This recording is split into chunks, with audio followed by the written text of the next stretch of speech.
friends, how are you doing? I'm doing. Welcome back to the KNITS podcast, where we talk all things knitting, crocheting, and every now and then we work in a little cross stitch and or whatever else is piquing my crafty interest at the moment. Today, you might notice that I actually have beer for the KNITS podcast. So let me tell you a little bit about my day. My mom was in the hospital this week. She's fine, all things good, but she's still there. And I was going to visit her this morning. So I get in my car, I drive a little ways, and I stop to get gas. And as soon as I turn my car off, I get a notification, hey, guess what? Your battery's dead. So I had enough juice, I guess, to get back to my house. But needless to say, I'm not getting to visit my mom in the hospital today. It's about an hour and a half away, and I need a car to get there, and Scott is working. Not only that, but I drive a Mini Cooper two-door, and apparently you can't just go out and buy a new battery for those. You have to go to the service facility so that they can give you a battery that they register directly to your car. I'm kind of wondering if that's just a thing that a lot of places do these days because of the way that keyless engines and applications on your phone work and all that good stuff. So maybe it's just a thing that I missed that you now had to do since we're in a new century, I guess. I don't know. My car's a 2019. So yeah, I got home and I had had enough. So I chose this wonderful double IPA from Burial Brewing in Asheville, North Carolina. Quick story about Asheville, North Carolina. It's where we went on our honeymoon. Those of you who know Scott and me know that we are really into beer, and so we made our honeymoon beer related. And I think Asheville has the most alcoholic creating facilities per capita than any other state. Or any other city in a state. I don't remember, but they have a ton of breweries. Like literally you could hit up a brewery and then stumble 2 minutes down the road and you'll walk into another one. And that's what we did for an entire week. And if it wasn't a brewery, it was a winery or a cidery. There was even a champagne bar. So I recommend going to Asheville, North Carolina if you are looking for a fun, sort of relaxing vacation, but with a lot to do at the same time. Anyway, so Burial is a really fun brewery. If you can't tell, it really fits my vibe, my aesthetic, if you will. I call myself a pastel goth. Maybe a little less extreme than most pastel goths, but that's where I'm at. And I liked everything about the brewery and their beer. Their beer was super, super, super good. So this is, oh look, the candles even kind of light up when you twist the can. It's really cool. So this is called Desertion of All Artistic Expression. Again, it is a double IPA, and I put it in this glass and had a little tasty, and it is really good. It is basically everything that I needed for an afternoon that I wasn't planning on being home, but I'm now channeling my aggression into productivity. I'm really bad at describing beers, but it has kind of a banana-y sort of flavor going down. It has a good mouth feel is the phrase I hear going around a lot these days.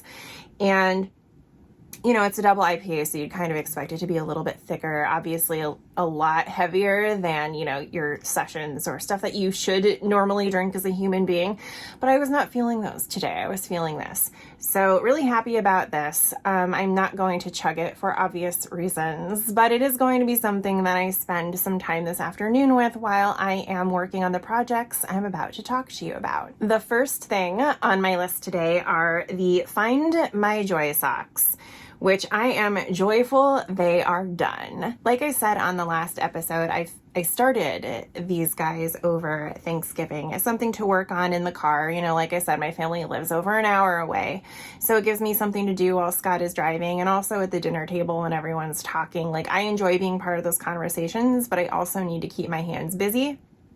I'm that type of person. So I started these to bring them along with me, and I really love how they turned out. You do and this isn't giving away the pattern, I don't think. But you do various combinations of a right twist and a left twist. And I will say that by the time I was done, I was very tired of doing right twists and left twists, especially in the combination that you have to do them. And I found that it was really easy to get lost in the pattern. Like, it was a little more difficult to read than usual just because of the twists and where you put them. So I am sure there are 1,000 mistakes in these socks, but I don't care. I think they look really cute. I think they look really nice on. I do like the texture, and I like them with this yarn. The yarn is called Christmas at Barbie's, and it's from Bird Street Yarn and over in the UK. And it's just gorgeous. I don't think it's going to get picked up here, but there is a very subtle sparkle on these. So there is some stellina in the yarn, and I think it looks really cute. I wish maybe it picked up a little bit more. It was a little bit more obvious. But I mean, it's gorgeous yarn, and it's really nice to knit with. It knits up very nicely. And I think the colorway is beautiful. It's very much in my Christmas aesthetic. So I'm glad to have these done. I don't think they scream Christmas, so you can wear them year round. Not like I don't wear my other Christmas socks year round, to be honest. But if you if you're the type of person who cares about that sort of thing and it's important to you, this colorway is Christmassy without it being like, oh, by the way, I'm wearing Christmas socks. I do actually have another finish, and I'm very proud of myself for this one. It is my Crochet Advent baby blanket using my 2023 yarn tasting Advent yarns from Pancake and Lulu. And if you ask me, it's lovely. I really like the colors. I did mess up where I placed them. The labels fell off one of the yarns, and well, actually two of the yarns, and I couldn't figure out which yarn I needed to put it on, and so I ended up with a pinky orange down here in the purples, which meant that I had to put a purple in the pinks.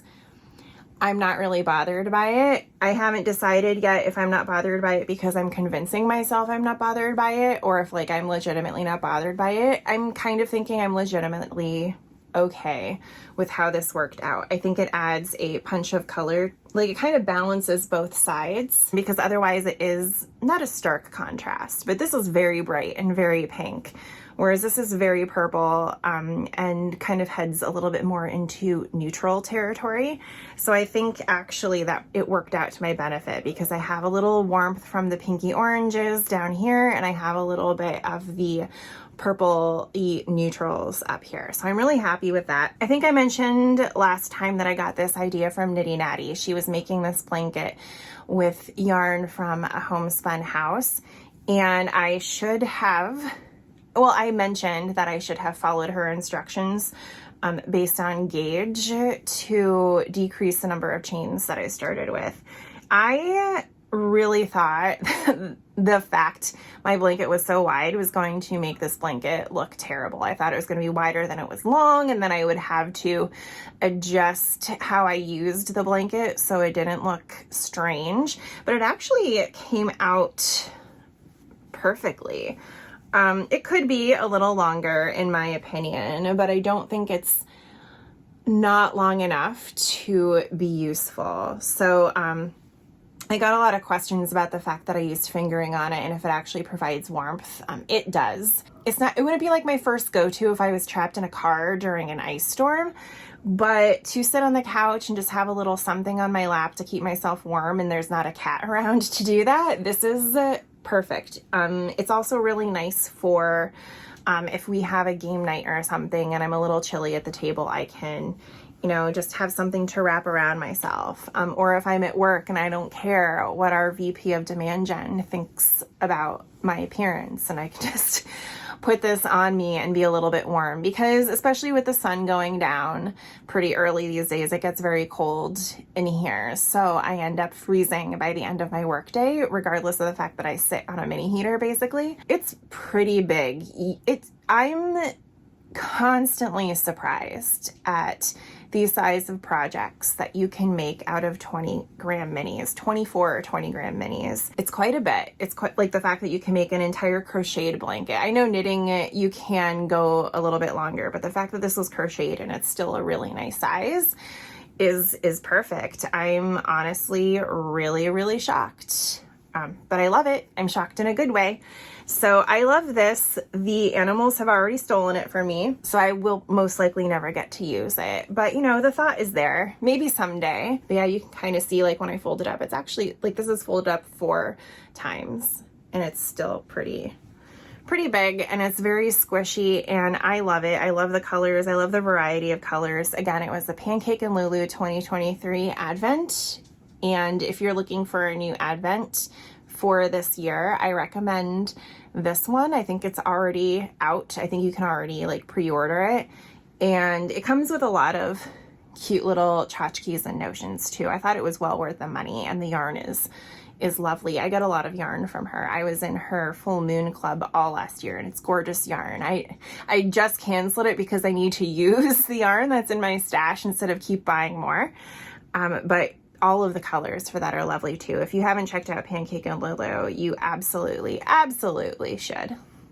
Now that I'm done with that Advent project, I am in dire need of starting another. If you recall from my Vlogmas series, I had a lot of Advents. We'll just put it that way. I don't know what happened to me. I had expendable income and needed a coping mechanism, and that's what happened to me. So now I'm on a mission to use the yarn for everything. All of the Advents that I bought, most of the Advents that I bought, I had a plan for. So now it's just a matter of using this year to work my way through them. And I'm enjoying that because I always have something to make. If I can't figure out what I want to work on, I can easily just step into my minis and start going to town on them. So again, if you watched my Vlogmas, one of my Advent projects was the Cozy Knitter 2023 24 stripe or 24 stripe self-striping Advent yarn, yada yada yada. It's like 25 words. So I also had gotten the Woolens and Nosh 24 stripe self-striping skein of sock yarn.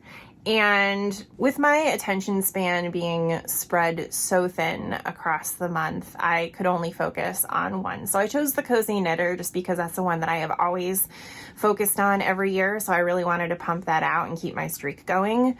But I did get the Woolens and Nosh one as well. So now I am working my way through that.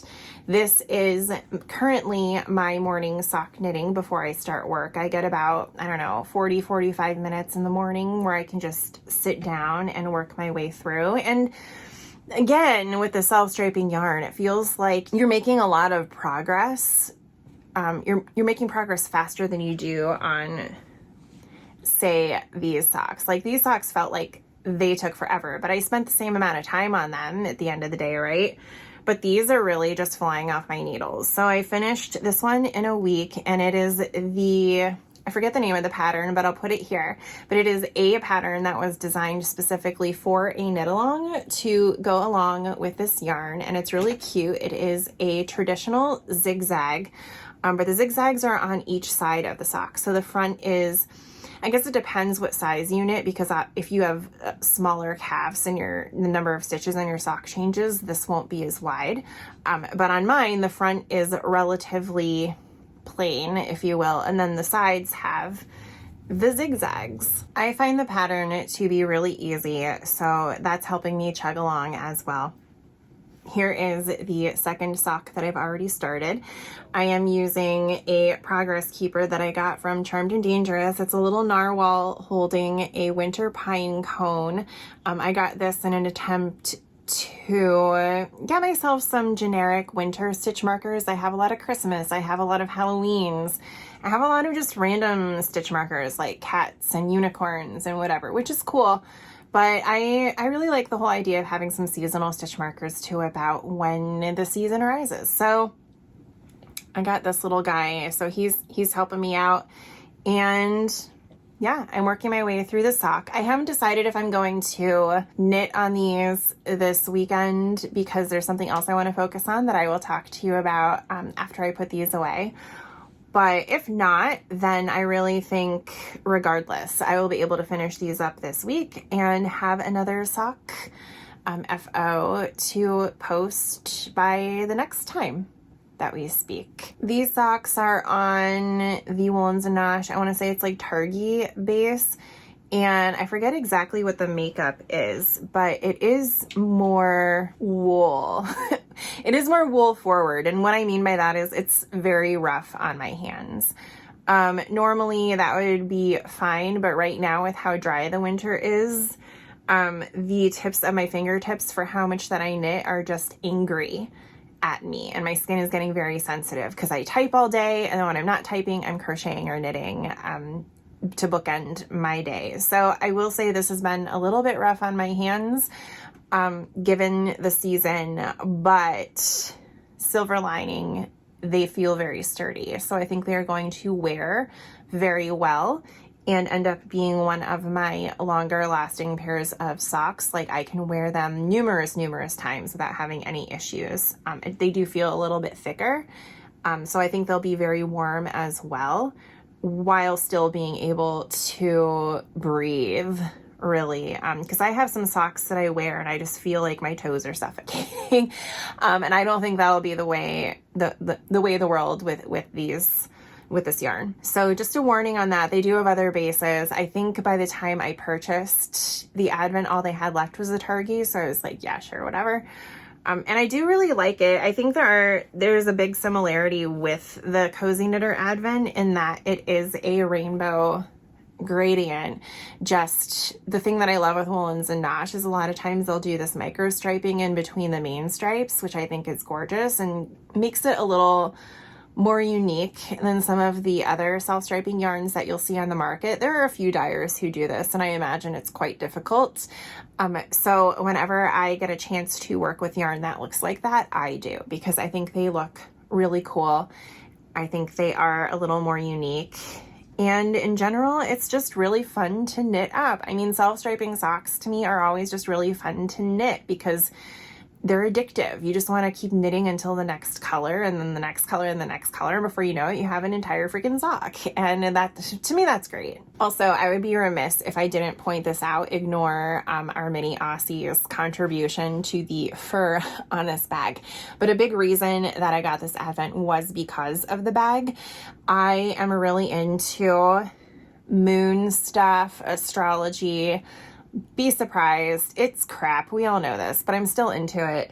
And I really enjoyed the design on this bag. The fact that it was yarn balls in the different phases of the moon, I thought was brilliant. And I just really liked the design. And I really like that when you get the Woolens and Nosh Advents, you get a little pouch like this. Like, it's tiny. It's like a little project bag. So for me, because I take my Advent knitting with me everywhere I go in December, it's really nice. Just, you already have the bag and you can just throw it into something and call it a day. So really thrilled with this year's design, really thrilled with the bag. I'm going to use this quite a bit, I think, because it just resonates with me so much. And if you haven't purchased a Woolens and Nosh Advent before, just be prepared because the stuff is amazing. Last but not least, and I'm sighing because I had a problem with this project today. It's one of those days, but don't worry because I have beer, is my Moon Glow Go Throw Advent blanket. The great news with this one is it looks like I've done no progress on it since the last time I showed it to you, because I've been tinking back 4 rows because it's been a while since I've worked on it. And when I picked it up, I must have misjudged which row I was on and accidentally knit 2 garter ridges instead of just the one. And I had debated just leaving it and calling it a day, but then I realized that then the height of the stripe is going to look weird because it's only going to have 3 repeats because I'll run out of yarn instead of 4, while all of the other ones have 4 repeats. So I think it would be a little more obvious than normal. Like, a lot of times I'll just leave mistakes in a pattern because I'm the only one who will notice it. But I think in this case it would be noticeable and it would bother me, and other people would see it as well if they looked at it for any length of time.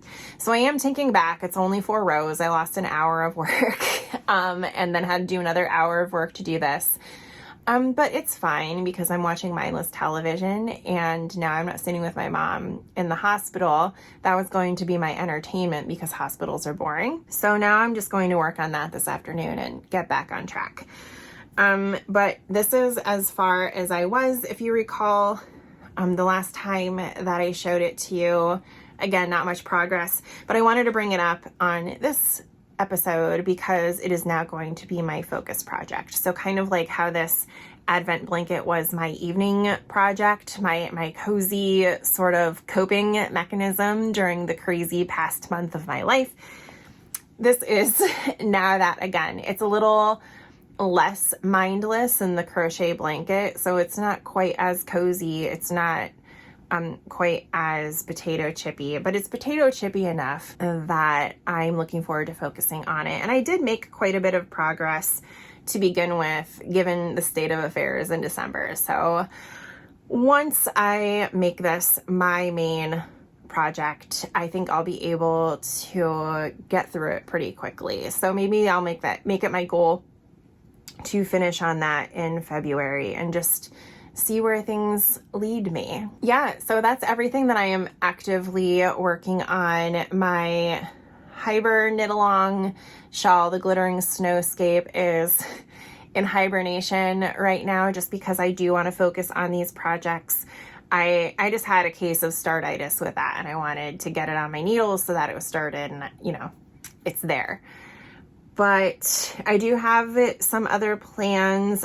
Right now I'm feeling overwhelmed with how many plans that I have. So I'm picking up and focusing on very specific projects just to get them done and maybe clear some space out of my craft room a little bit, because especially these Advent projects, they're a little bit larger. You know, you can stash skeins of yarn and whatnot, but these minis, because they're in their own bags or boxes or project bags, they do take up more room than a single skein, at least in my opinion. I might be nuts. I mean, I am nuts, but I really just want to start, you know, moving things along there. So like I said, continuing to focus on working through all of my Advents while still having socks as my morning knitting project, which are relatively mindless but still productive. They're more like quick wins, if you will, that keep me going. And everything could change by the next time I see you. There is a new stitch along at Caterpillar Cross Stitch, for example, for me to completely forget about in a couple weeks, but they just launched the first clue of the stitch along this past week, and it looks really cute, so I might get sidelined. I don't know. We'll see. I'm kind of enjoying focusing on the knitting and crocheting right now, and I know I'll get to a cross stitch phase again soon.